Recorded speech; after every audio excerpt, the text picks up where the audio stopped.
To film with me, and then his kid car broke down. So he had, time went by too fast. I had to run some parts over to the.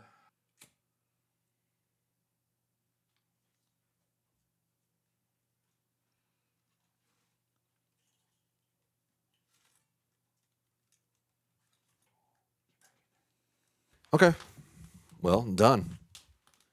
That's easier anyway. It's kind of a pain in the ass to cut the one, then slide the other up over it, and you're being cool. Very cool. You're being cool. Don't sleep on the wraparounds. You know what I'm saying? Those are so stupid. Wraparounds, mullets. What else is coming back in 2024? Wraparounds. I might be wearing these as I gaze to victory at Total Archery Challenge in San Antonio. You know what I'm saying? Yeah, that's wrong on so many levels. I don't think so. I think I've devised a well-rounded plan. You gonna drug me? Is that the plan? Is alcohol a drug? Does that count? I don't think that counts. Plus, I'm way less susceptible nowadays. Yeah. More seasoned. Mm-hmm. It's harder to get me over on that. We are on the eve. Choco! We're on the eve of one of the greatest weekends of the year coming up.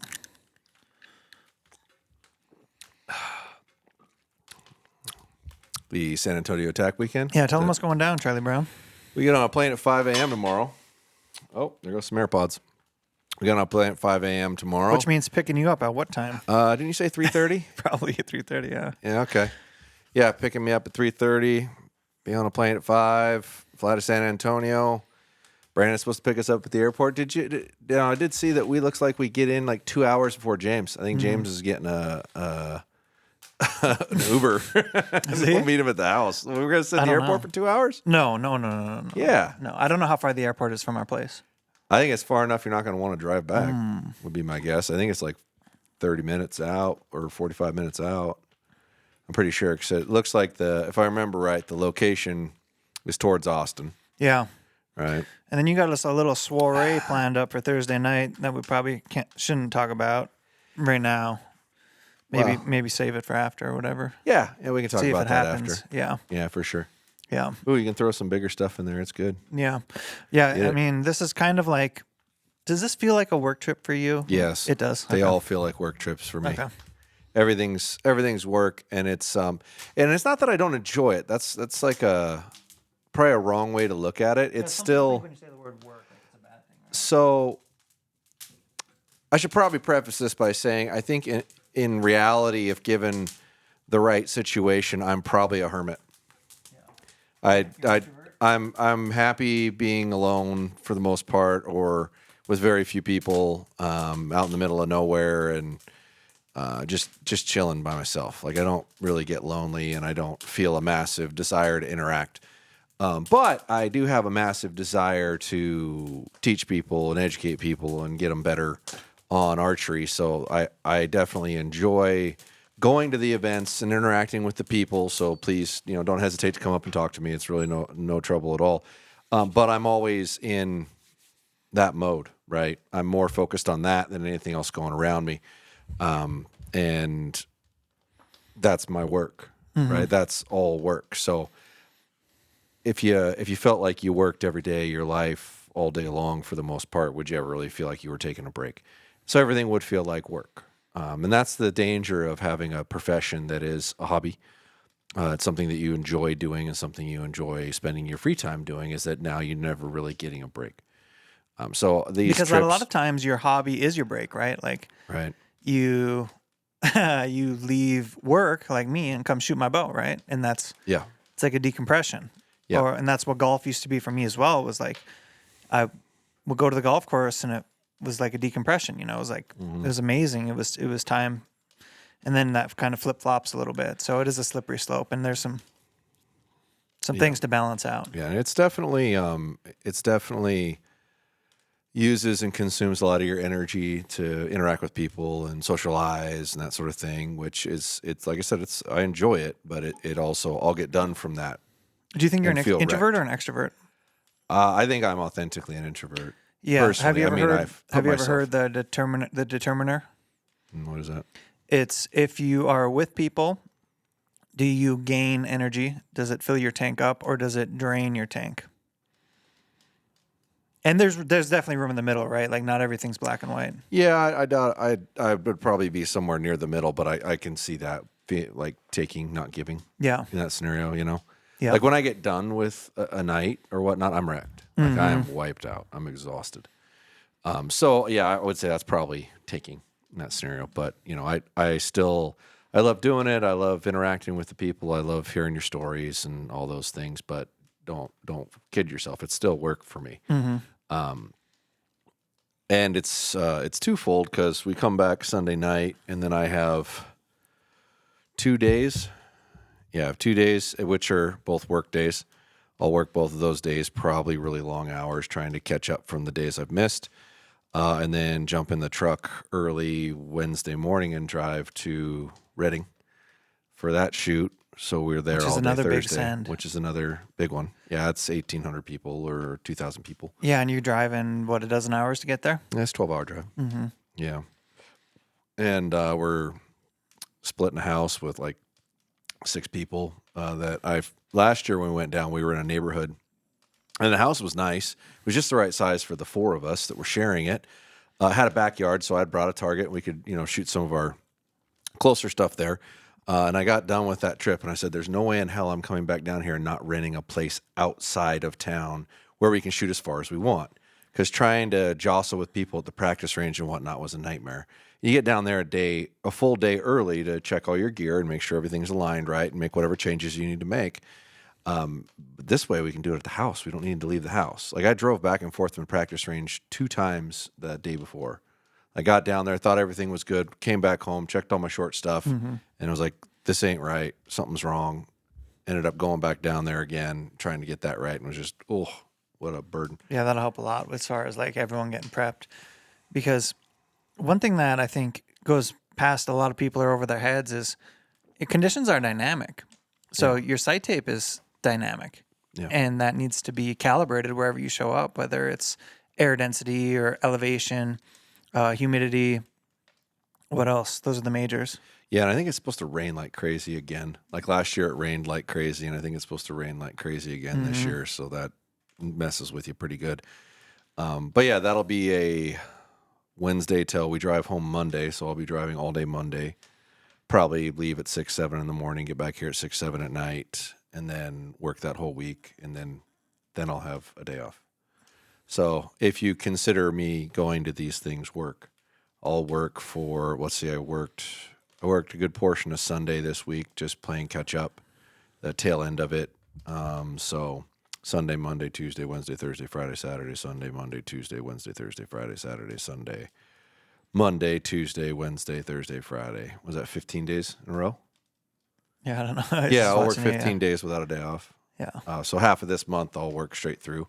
And I make those days up hunting, right? So like if I normally have 2 days off a week, or I try to take 2 days off a week. It doesn't happen very often. I usually end up working at least half of that time in one way or another, whether it's emailing, editing, filming, literally going down to the shop and working on putting product out or updating the website or something.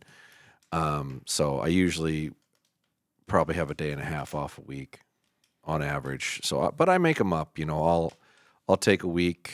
I bet you in September, I probably end up taking 3 weeks between the antelope hunt that we're going to do that's in September. We're pushing it back a little bit, hopefully going to get the rut somewhat this time. Yeah, if you get towards September, you can get ready, right? Yeah, and they're just a different critter at that point. A little less, a little more approachable probably, right? A little more distracted. Yeah, and we might actually drag both toy haulers down there just so we have like this ridiculous mega camp. Mega camp.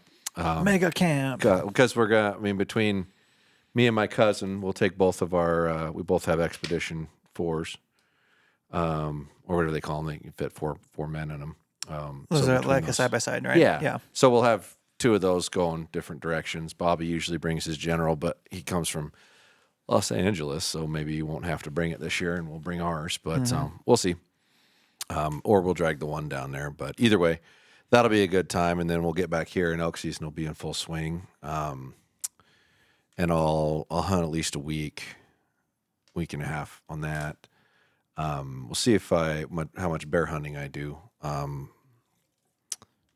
I don't plan on doing turkey hunting. I don't have the time, man.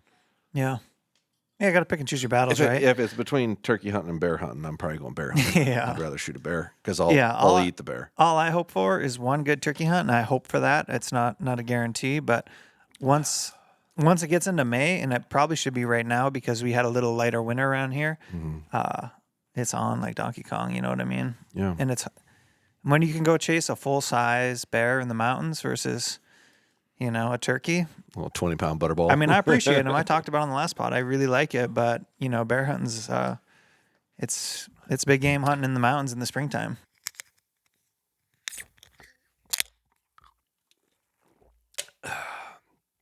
Well, we've been popping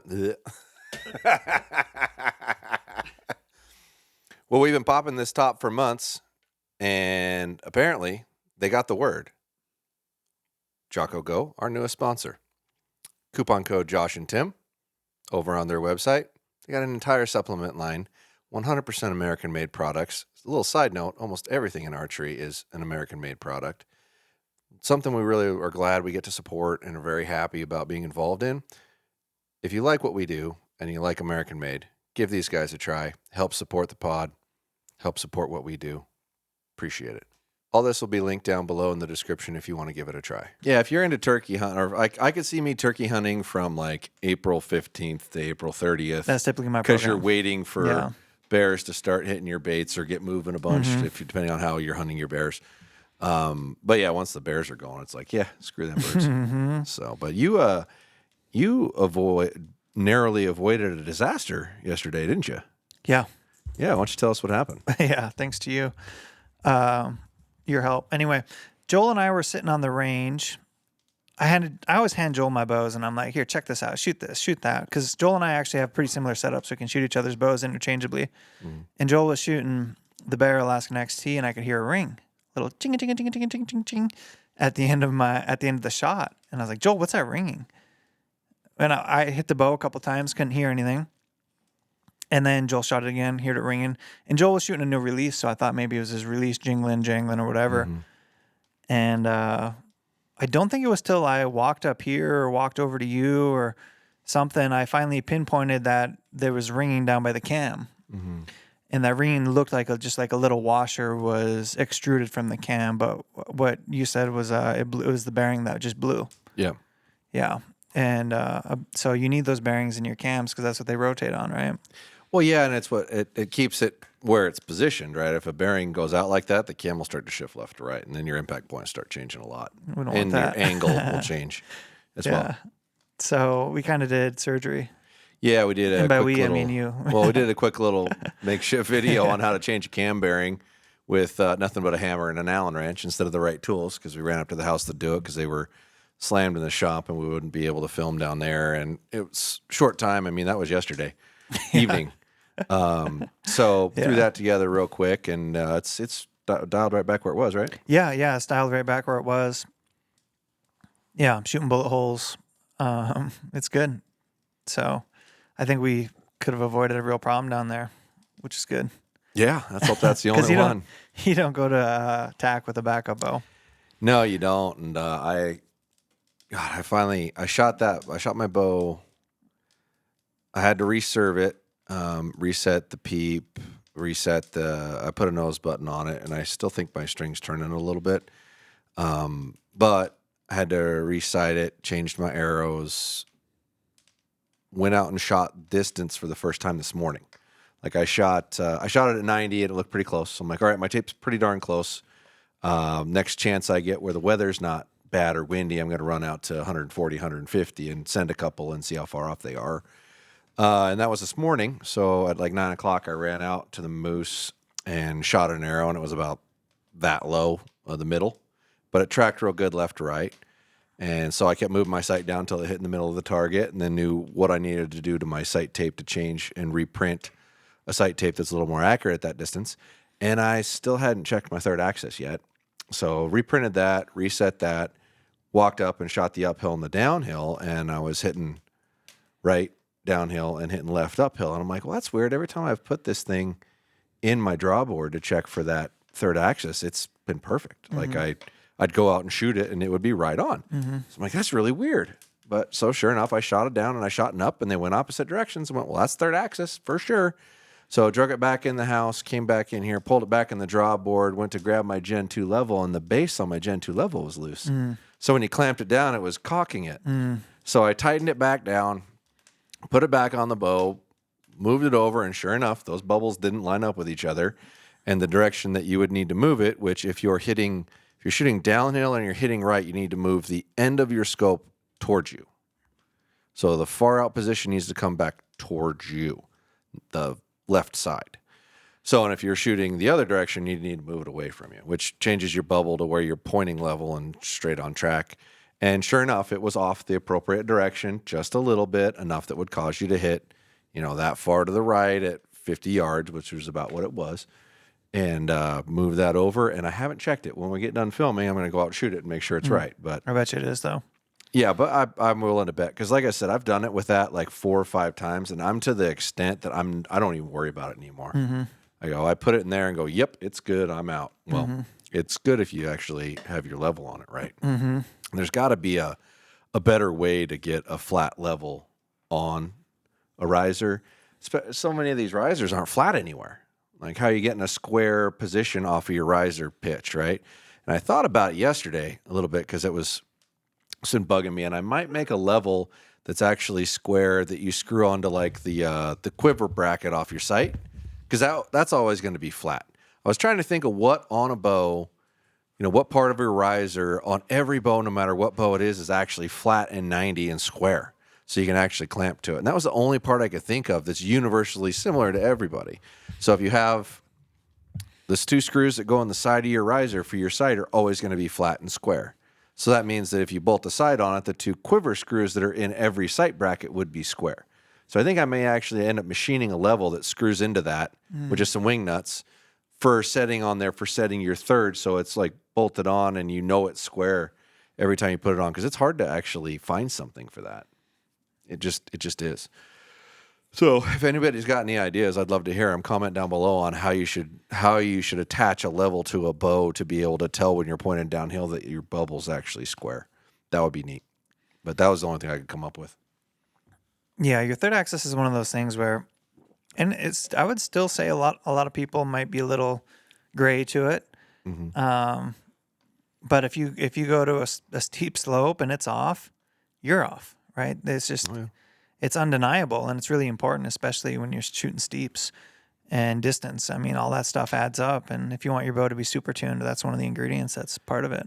Yeah, and it would sure be nice. I mean, there's some sites out there, but it would be nice if there was just a simple micro drive on those things that you could just go. Instead of having to put it in a tool, right? You just go up to the target, you point downhill, and you shoot, and go, oh, I'm hitting right. Tick, tick.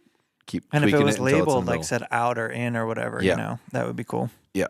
So that would be another thing. I keep thinking of how do you make a site better. I've contemplated trying to make my own site because nobody's quite done exactly what I want. But God, I need that. Like I need a hole in the head.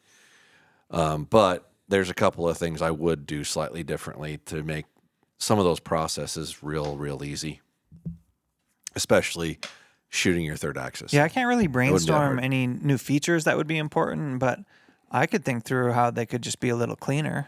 A little tighter, a little more neatly labeled, that kind of stuff. Yeah. I mean, there's always some adjustments there, and, quality of tolerance is always something that tends to go away the longer a manufacturer's around. They get a little sloppy, honestly, most of what I would change would all be related to getting your level right and being able to adjust it based off of its impact, not off of a tool. Because your tool is only going to go so far, and you don't have hand manipulation involved with a tool. And everyone's got some hand manipulation, so you're going to get a different variance. And honestly thought about that on like a scope, like for target and whatnot. Because, you can adjust your rail, but what that's doing is moving the bubble, right? Yep. Well, I thought about designing a scope that you just could drive the scope back and forth, the bubble in the scope, to where you could twist a screw and it moves. Yeah, that makes sense. So then you could easily manipulate it on the fly. Like if you got somewhere and realized you were off a little bit, just tweak. and have that in the scope housing itself rather than have the whole thing do this. I mean, if you're shooting like multiple stacked pins, you need to be looking straight down on it, and that's important. But if you're only shooting one pin, it's reasonably close to you. You could just bump the bubble itself back and forth if you built a third axis adjustable level in a scope. Just a thought. Yeah, it's a good thought. Little mad scientist stuff behind the curtain there. Just when you run into a problem, it's how could I solve this problem easier than what already exists. Just usually how my brain works. Yeah. Now, I did that shoot off the other day where I shot the dart and the bear and the Bowtech all on the 3D course. It was fun. It was a fun way to shoot them side by side, but it was super windy. And if you were trying to get a true baseline scientific test, probably the worst day possible for results because of the amount of wind that was there. It was like, but that's just sometimes how timing goes because, when you can't always wait for the weather to record stuff. This is true. Sometimes you don't have a choice. Just like sometimes you have to sight your crap in bad weather because you're out of time. Exactly. And on the back side of that, the bear was what came out on top in a shoot off against the Bowtech. So they were at close apples to apples the whole way. But on the back side of that, when I was editing it, I was watching and the bear riser did seem to hold a little steadier in my hand. And maybe that's riser length. Maybe it's whatever. I mean, we could, talk through that. But at that stage, I didn't really have much weight on the bow either. True. So I was like, and then, this has got some potential. I can get some bars on here. I can throw some of your little longer bars, get a little weight on this thing and see how it really shoots. And putting some weight on it really made it feel nice as far as how it was holding. And I think that's something that people sleep on is what you can really do with your bars when you get it right for your setup. You know what I mean? Yeah, you can make a bow that Like a lot doesn't of people, even hold or point that well, point and hold pretty well right? with bars. Yeah, like a lot of people just kind of they throw a couple ounces on the front, a couple ounces on the back, they kick it down into the side, and then they just kind of finish there. And I think that it's a thing that if you really want to pursue your accuracy, I mean, you need to find out, are you better with a lighter setup or a heavier setup? A lighter setup's going to float back to center faster, right? But a heavier setup's going to slow down a person's float. So, well, once you get it back to center, it'll stay there longer. And at the end of the day, bars are really going to accent a shooter. They can't, they're not just going to make a shitty shooter good, but they can really accent a person. And because I've never been that great at aiming my bow, just comparatively to the people I shoot with, and which is probably a little bit of a skewed perspective because a lot of people we shoot with are pretty dang good, which kind of is good and bad for me. But I've never been that good at aiming my bow relative to them. I put up some good scores, but my bow's always moving around a little bit. And I'm like, man, I'm probably a guy that would benefit from more weight on my bow. And I got more to do. I got to get some real reps through it and test it, especially with my target bow. I think I'm really going to weight it down and just kind of find out where it is too far. But it really slows down my float. And instead of it being so micro jittery, it's calmer, smoother. That's just like easier on the brain as well. When you're not worried about your pin bouncing out from a 10 to an 8 on a face or something, Yeah. So after throwing some weight on that bear, it was floating quite nicely, particularly for what I'm used to. Nice. Yeah. Ooh, let me go check something. Yeah. So target are just, how long are you going to be? 30 seconds.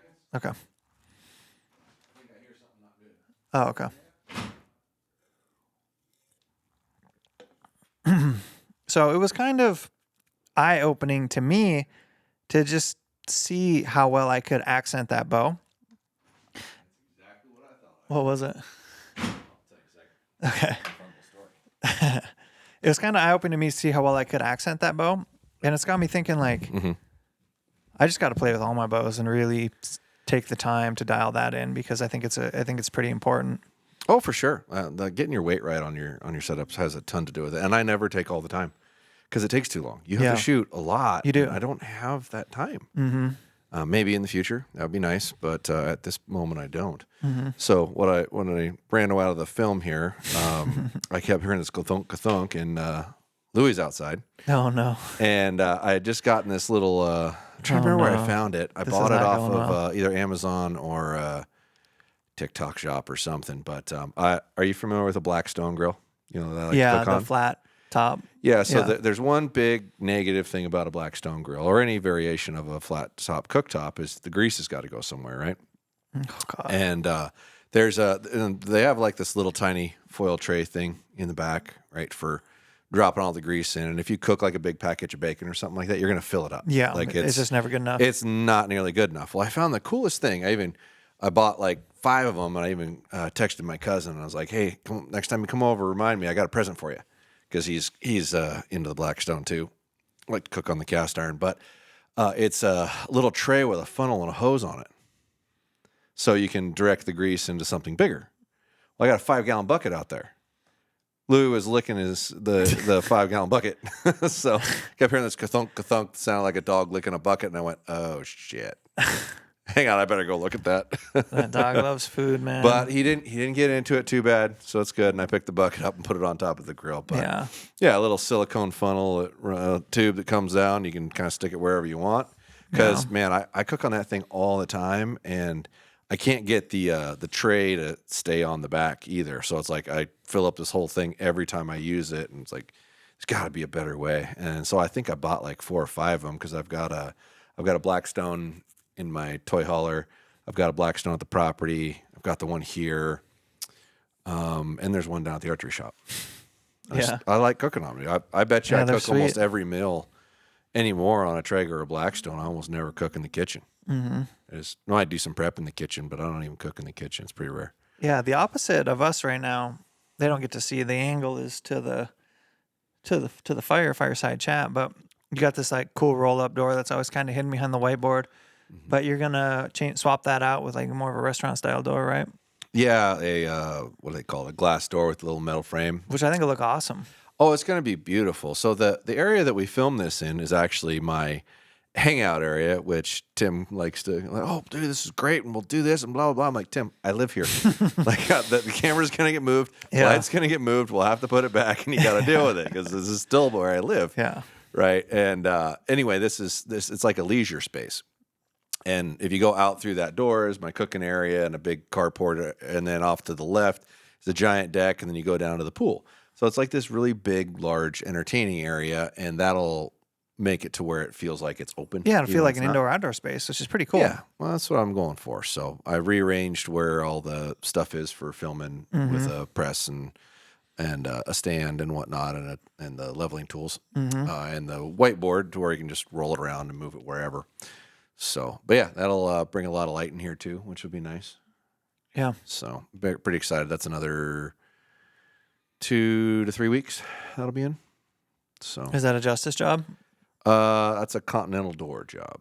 Yeah. So, but the contact was through Justice. So, yeah, which they just put the door in my mom's house. Unfortunately, this door is like 3 times as expensive as that one. Yeah, glass is never very expensive. Very expensive. Anytime you're getting real materials, glass, wood, stone, costs a lot.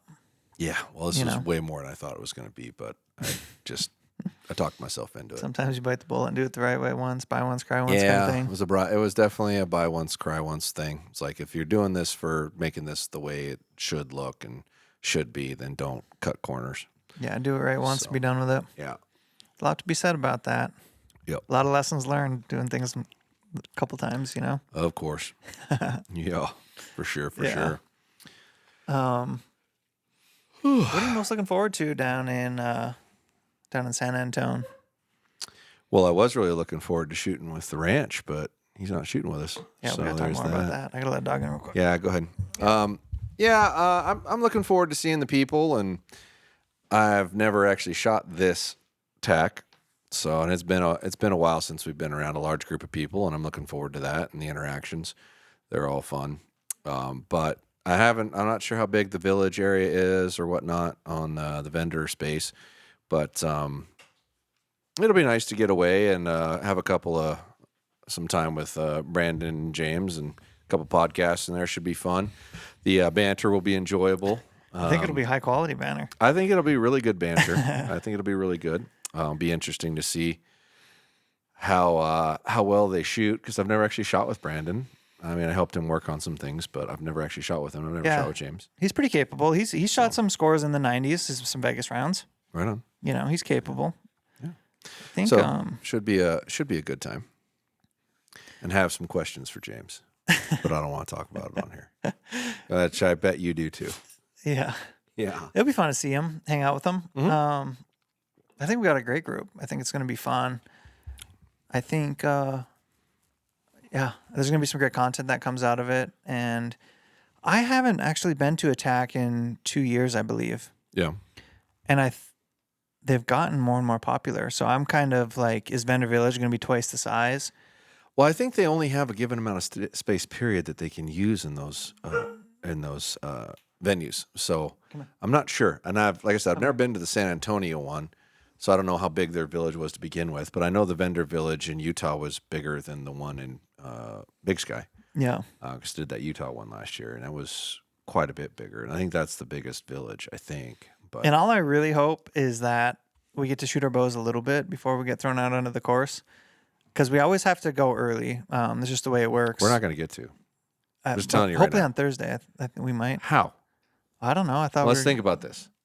So we land at what, noonish? something like that. We land at noon. Got to go to the house. Mm-hmm. They won't have something set up to shoot yet because there hasn't been a day of shooting yet. Right? There's in my opinion, it's not likely there'll be a practice range. Right? We're flying, so we can't take a target with us. I was going to entertain, since we're staying at a house like that. I don't know if it's in a neighborhood or not. Like bring a little Reinhardt ball or something. Well, I can't bring one, but we go stop at a store and buy one. I mean, between four of us, if we just split the cost of it, it can't be that bad. No. To have a target to shoot at. I mean, I'd throw $50 in for a target just to be able to get some shots in before Just you to know actually your get out marks there. are okay, yeah. Yeah, assuming that we're staying somewhere where we can shoot outside. Which probably isn't the case. It's going to be suburbia, I bet. I don't think it is, but I could be wrong. I have to ask Brandon. Yeah. I try to remember looking at the pictures of it. I thought it seemed like it was out. Yeah, bit. Brandon's been our Airbnb aficionado. Right. Yeah, he is an expert. That is one of his what he fortes, does. and it's So what he does, right? I'm holding him to a high standard on this one. He had it nailed down real quick. He's like, well, Yeah. this is it, boys, unless you want to be a long ways off. So, but yeah, if we end up having to like stay in San Antonio and wait for James, like there's no way. Because we have to drive to Austin and probably be there by like 7-ish or something like that, right? Mm-hmm. So you're going to run out of time. Like, you're not going to have time to shoot. You're going to walk onto that course cold with no shots in that environment. I guarantee it. Like if we get a couple of shots off, because we're probably not getting back till late, and then we're going to have to be there before 6. Yeah. Right? It's the program. Yeah. Yeah. Yeah. Yeah. It is the program. I will say Brandon will have us at an advantage because he'll have been there already.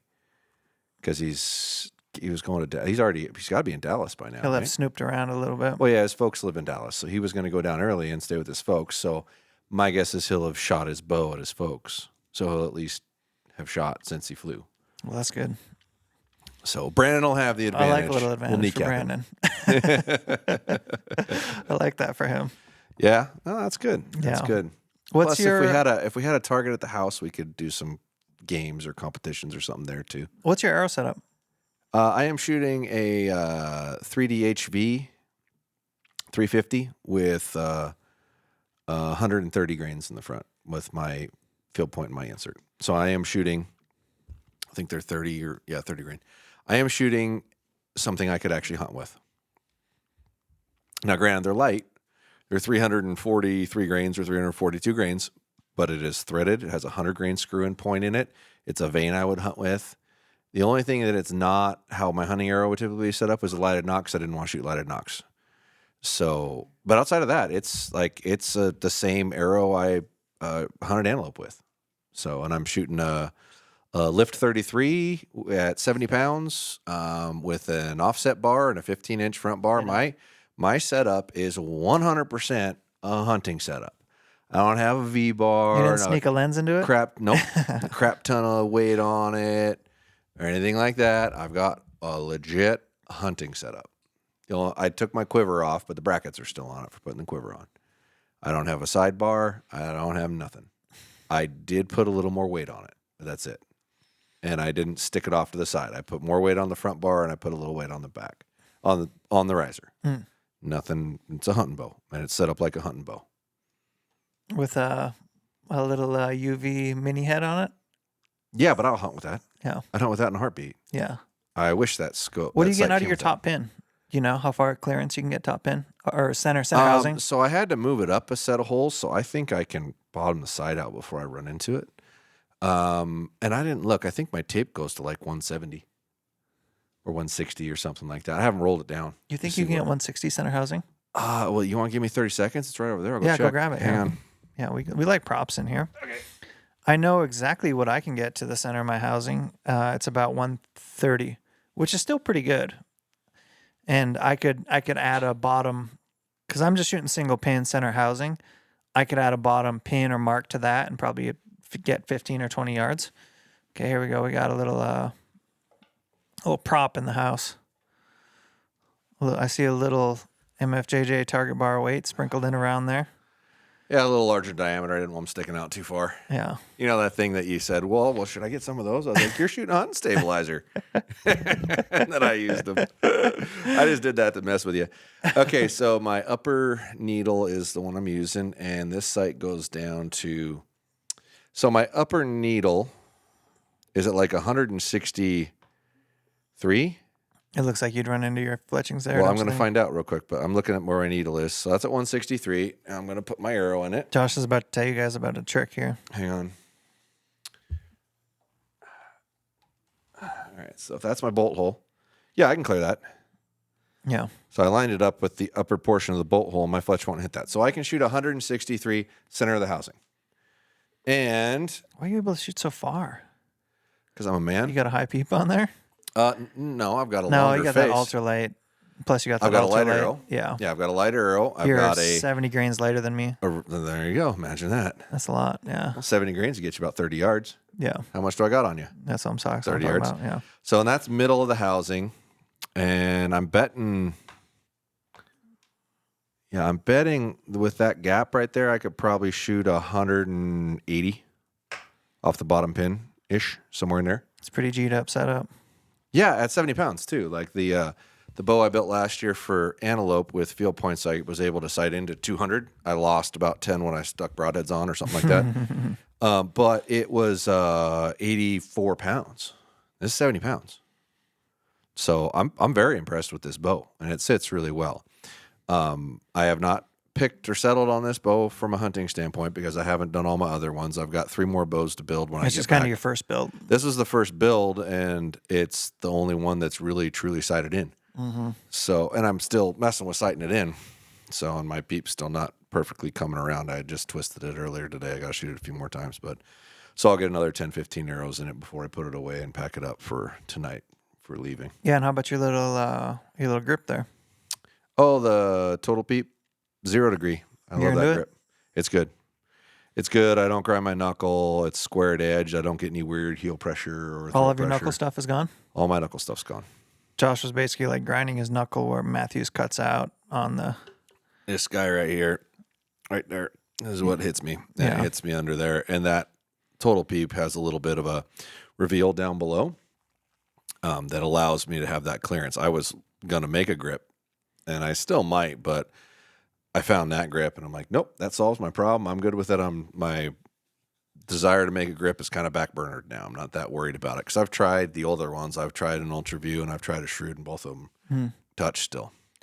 Where that doesn't. So I really like that. Nice. And we've sold like 400 or 500 of those grips already. Sold them really quick. They've slowed I always down thought there's now, more but- room in the market for another grip because, yeah, there's good options, but I don't think I think there could be more options. You know, and the grip For is sure. so particular to like, it's so important and everyone's different. So why aren't there more options? It's an easy thing to customize. Yeah, it's not really difficult. And, if the market for a grip is, $70 to $100 or $60 to $100, you can do a lot with that. There's Yeah, you can do a lot. there's definitely some margin there, but So I didn't realize when you said the other day, you're like, and I'm going to build a PSE mock Is it Mach 30? Mach 30. And I'm going to build a PSE Mach 30 because Outdoor Life said it was the best bow. They said it was the bow of the year. And when he said that, I was like, I guess I wasn't up to speed. And I saw the video come across my feed the other day, and I watched it. And so this must be Outdoor Life in combination with PJ or Lancaster. I'm not sure how they would describe that or whatever. But I want to say PJ's been part of their archery testing committee or something. Yeah, their committee. Yeah. They're like got 5 guys that test them, and that's what they end up settling on. PJ's one of them. So yeah, that's why he has involvement. I don't know beyond that why he does, but PJ's involved. Well, I did watch the video, try to get up to snuff because I was curious, and there's a lot of fluffery in that video. Think so? Yeah, I think so. I don't know. I feel like I would like to see some transparency as far as what am I watching? Am I watching a review of a video, or am I watching a marketing pitch or a sales pitch? Or in all fairness, I think that if am I watching that's a what you hype thought, video? if Am I that, watching well, but a if hype that's what you video? thought was the best video, wouldn't it kind of come off? But the best bow, wouldn't it kind of come off as a hype video? Honestly, Yeah, it would come across as a hype video, but if I was watching a more, if I was watching a reviewer in a parallel industry, they might say, well, this thing's great, but oh, hey, this could be better. Or here's this thing that, I typically prefer to be different, but maybe it works in this product category. I've never seen PJ involved with anything where he criticizes anything. Ever. Not once. Yeah. Which, that's fine. I mean, if that's the model you're going to take, you're going to point out the item's positives and roll with it. Great. Go for it. Yeah. There's always been a little bit of rumor mill on the Bow of the Year Outdoor Life winner. We're kicking back to advertising, but I'm not saying that's what they did. So please don't get it twisted or whatnot, because there's a lot of people who really like that bow, and I will say that's a nice bow. You start breaking it down and doing comparisons and whatnot, and it's going to end up really high. It's going to end up really close to the bow you pick. I mean, we did that bow build video on Dan's channel with the girl who came here with her husband from, where are they from? Frick. Utah. Boise. Or Utah. Yeah. Yeah, and she went through and tried 5 different brands, and she was having to pick between that and the lift was what she was down to. Right? So it's not just, hype. I'm not going to say that. The bow does feel good. Bow. But to tell me that bow shoots as good or better than something that's longer with a much longer riser, that one's hard. So after seeing all that and hearing, and Dudley saying the same thing, Dudley saying this bow's like as accurate as my target bow ever was and whatnot, right? He's pushing it really hard too. I was like, all right, well, if you're both telling me, because you're both public figures in the YouTube space, right, on bows, that this is the best bow, well, why would I grab a Mach 34 or why would I grab the new Evolve 33 in this comparison? I probably ought to grab a Mach 30. Just like if you call Hoyt and say, what's our most forgiving hunting bow for a 30-inch draw length guy? They're going to tell you to get an RX-8 Ultra.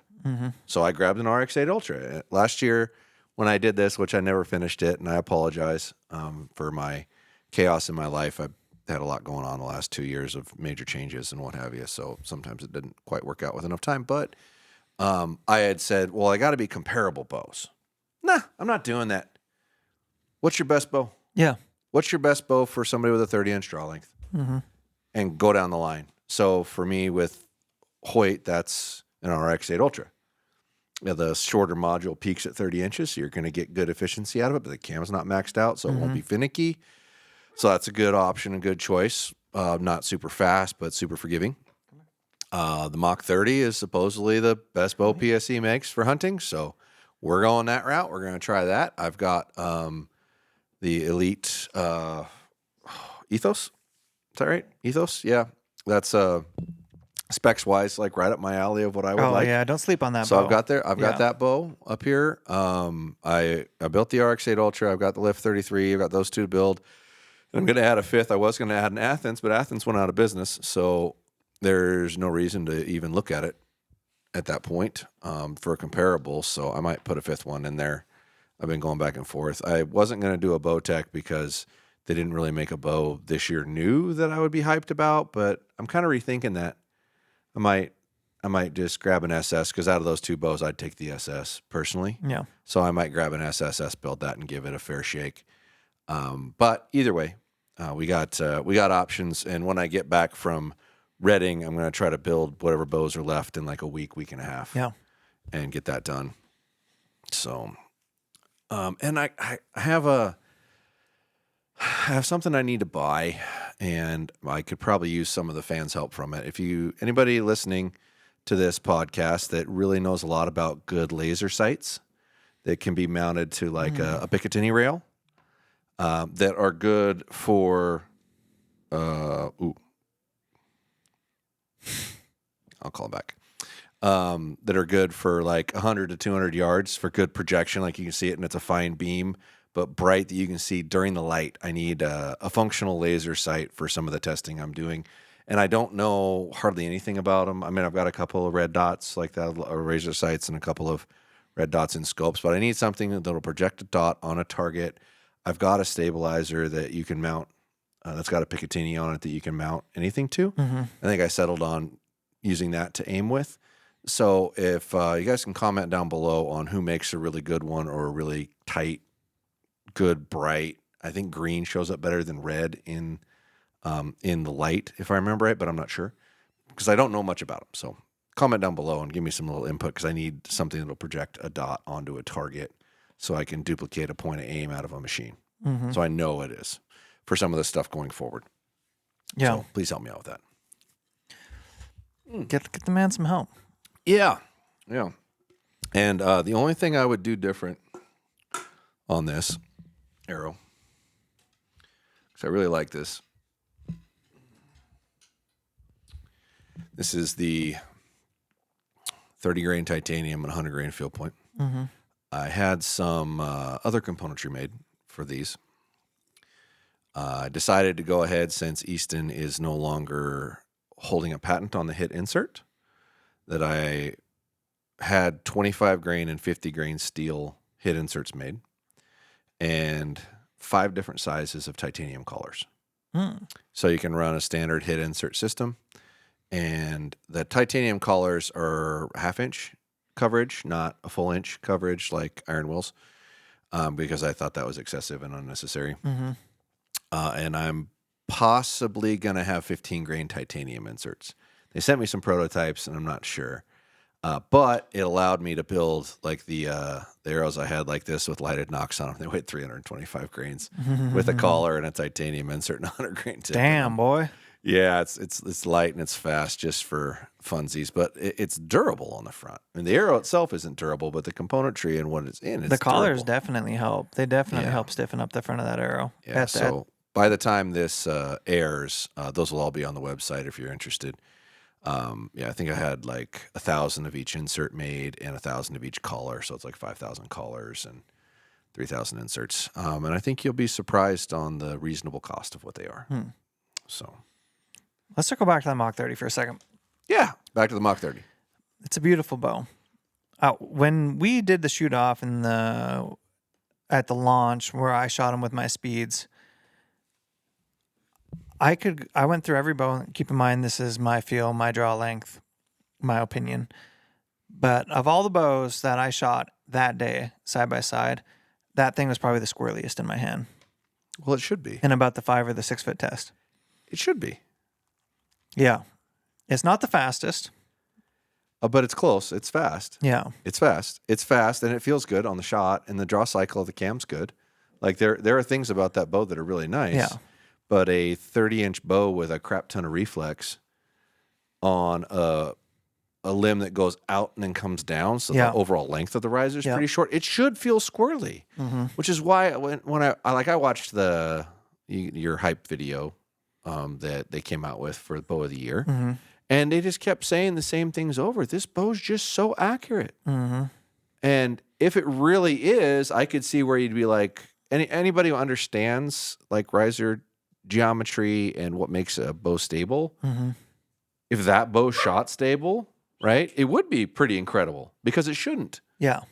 It right? shouldn't. Yeah. It shouldn't. So if it does, amazing. So after all of that and hearing all the hype machine from several different larger sources, I was like, Yeah. okay, well, I'll do that one then. Yeah. Because I mean, if it's that great, it should do well in Which this is cool. environment. Which, you know, Outdoor Life's Bow of the Year thing doesn't have stipulations on what's the best bow you've got this year of the new bows. Mm-hmm. Right. And the 29.5-inch one of these wasn't rated very high, which blows my mind. Mm-hmm. Like when we have people come in and try bows, like 9 out of 10 people are buying a lift. Mm-hmm. Like it's nuts. So how did that not rank well? And isn't it lighter? No, the Mach 30 is lighter than the Lift 29.5 by 1/10 of a pound. Mm-hmm. And in our actual test, if you leave their harmonic dampener on it, it's the same weight or heavier. Mm-hmm. If you take it off, it's lighter. I measured my Lift 29.5 with the dampener in it to get the weight. So I think they weigh the same, personally. I think those bows weigh the same. Yeah. And let's not forget that the Mach 30 is $1,900, Right. right? So I don't know. I'm intrigued because I normally would not shoot a bow that short for distance. Typically, I wouldn't because I have too long of a draw length, right? But I will. We'll see how it does. Yeah. We'll see how well it dominates a 100-yard shot here. I mean, I'll tell you what, the consequence, which I don't think we did that day, but that's at sub, is it 29.5 or 30, Yeah, whatever? I think so. 29.5 or 30. That bow feels like it holds incredibly well for a short bow. Yeah, but it has no reflex. The lift holds incredibly well for a short bow. It does, but the riser's stupid long. It should. Right. The consequence makes sense because it's a 7-inch brace But head what bow I'm with saying zero is reflex. the Mach 30 is not like one step below them, in my opinion. It's like a couple notches below that.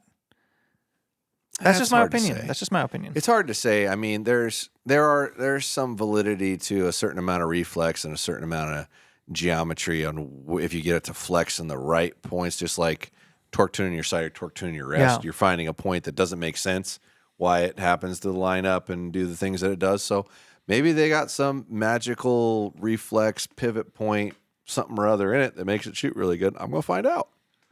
Yeah. I'm going to find out. So, And I'm just going off of my bail test, but I distinctly remember that day that there was like all the bows I shot were similar, how they felt from that perspective. And then the Mach 30 was like, oh, this thing's like, it's short and light. and squirrely. It should feel squirrely. Like I don't know how they're doing that. Now that all that to be said is like, yeah, I'm sure you could rig it out and make it a sweet hunting bow, an absolute sweet hunting bow, because most hunting is done sub 50 yards. Like that's still something we got to recognize. If you put a V-bar setup on it and put a crap ton of weight on the bars, the lightweight feel's going to go away. And if you ran like a really long front bar and a pretty significantly long side bar with massive weight on the ends, it probably wouldn't feel so squirrely. And I love how it looks. It's an aesthetically nice bow. Damn, it's a beautiful bow. Yeah, it's art. But, it's definitely art. They did a good job there. Maybe there's just a little more to the story, I think. Yeah, and we've got and had like 8 or 10 of those in the shop. I think we've sold one. And not even that many people asking to shoot it, which that I don't get. Like, I mean, that bow's got a ton of hype behind it. You got a hype machine galore behind it, and they don't get shot very often. I don't know. I don't get it. I don't know. I don't understand. Yeah. But traditionally, a Western guy usually wants a little longer bow. But we've sold more 29.5 lifts than we have 33. Yeah. So I don't know. I would have thought that bow would get shot more. It Yeah. really hasn't gotten shot that much. Yeah. Cool. Well, still a lot of season in front of us. I don't know. It's almost May. Yeah, May, June, July, August. We got 4 months left before we're cranking done. Yeah. That's about all I got, man. Yeah, that's We got to get to San Antonio. Yeah, we do. We do. I don't have that much to pack, but I do feel like, I don't know, I just feel unsettled. Like I got to go get my stuff together. Yeah. Yeah, and you're supposed to fiddly fart with my camera, too. Yeah. Forget about that? Yeah. So Yeah. that's the pod, boys. So, Any closers? appreciate the feedback that we get. And if you get a chance, leave us a review That does really help. Oh man, it helps a Really ton. appreciate that when you Helps a do. Wherever you're watching us, whether you're watching us on Apple or Spotify or wherever else that you like to consume your podcast, please leave us a review. We appreciate that very much. And Maybe buy something off the website. yeah, Coupon code TimC to save a little money. yeah.